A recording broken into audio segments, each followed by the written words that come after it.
nggak sih kepikiran kenapa ya Indonesia yang sekaya ini masih perlu membeli barang dari luar negeri atau bahkan mengirim tenaga kerja ke luar negeri?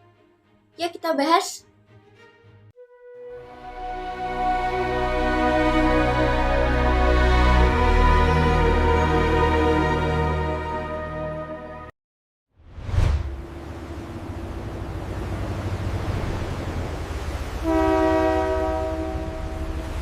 Sangat sedikit negara yang bisa memenuhi semua kebutuhannya sendiri.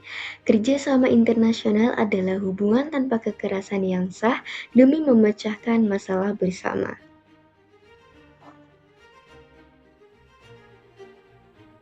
Nah, dalam geografi politik, kerjasama Indonesia terbagi menjadi 3 kancah utama: bilateral, regional, dan multilateral.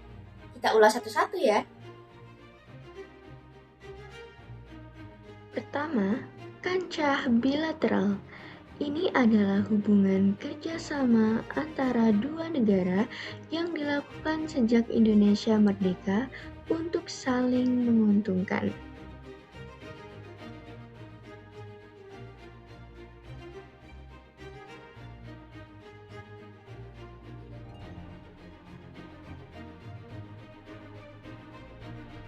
Indonesia menjalin kerjasama erat dengan Malaysia sebagai negara jiran terdekat. Kerjasama ini mencakup pengiriman tenaga kerja, pendidikan,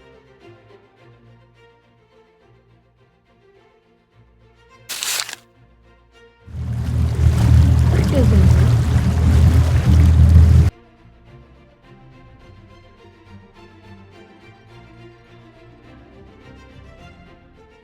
hingga sosial budaya. Selanjutnya dengan Singapura.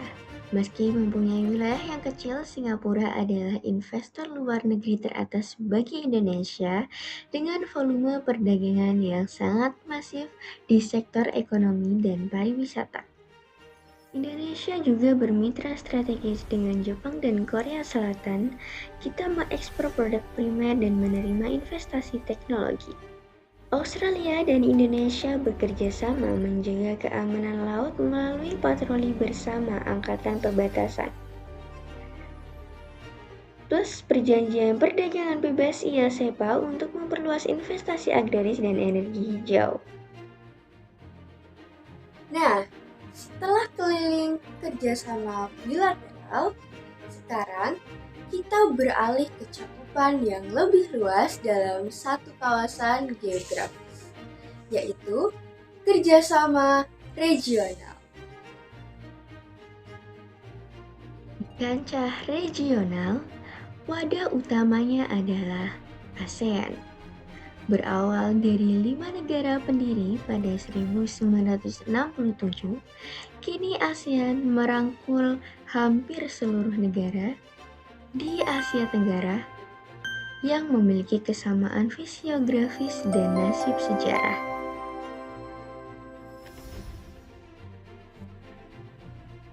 ASEAN berdiri kokoh di atas 3 pilar utama.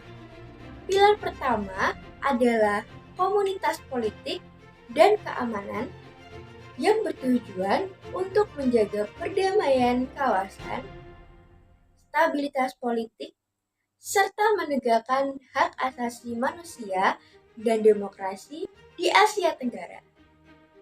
Pilar kedua adalah MEA untuk menjadikan Asia Tenggara sebagai pasar tunggal dan basis produksi internasional yang kompetitif. Bagi Indonesia, MEA memberi multiplier effect, investasi luar negeri mengalir deras dan membuka akses pasar raksasa. Pilar ketiga adalah komunitas sosial budaya. Ini penting untuk meningkatkan rasa kesetiakawanan, kemitraan, dan rasa memiliki antar warga masyarakat di seluruh Asia Tenggara.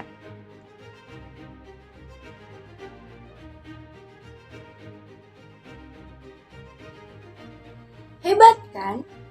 Tapi peran Indonesia tidak berhenti di lingkungan regional saja. Kita juga aktif di panggung dunia yang tanpa batasan kawasan, yaitu kancah multilateral.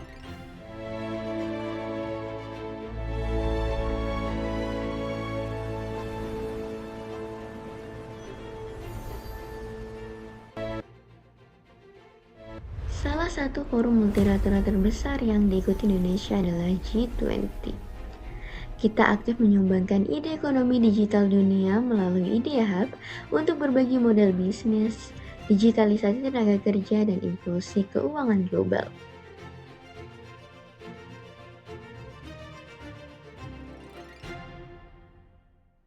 Selain forum kebijakan seperti G20, Indonesia juga terlibat dalam lembaga keuangan internasional pasca Perang Dunia II hasil konferensi Bretton Woods seperti IMF.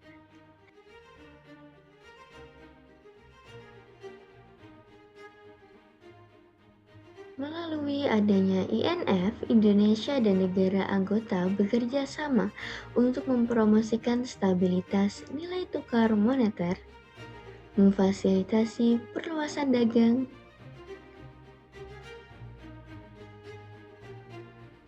dan membantu negara yang mengalami kesulitan neraca pembayaran.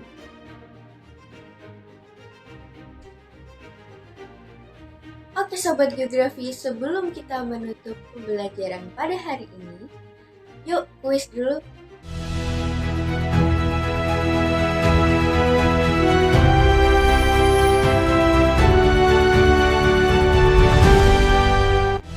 Oke, soal pertama.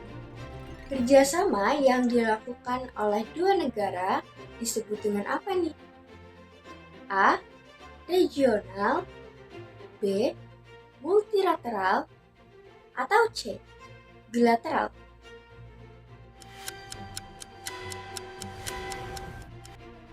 Oke, jadi jawabannya adalah C. Siapa nih yang jawab benar?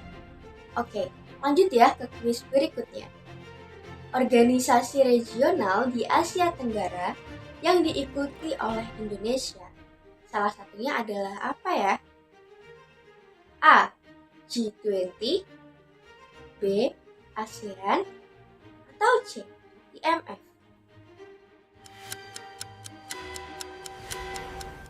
Ya, yang benar adalah B.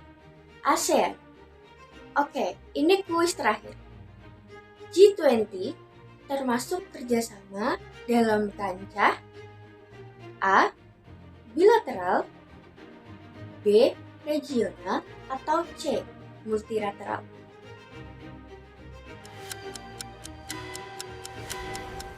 Ya, jawabannya yang C. Berapa nih skor yang kalian dapat? Tulis di kolom komentar ya.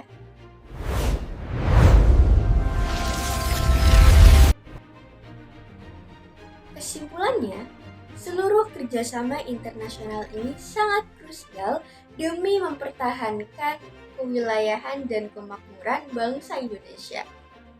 Sampai jumpa di video pembelajaran berikutnya. Tetap semangat belajar geografi.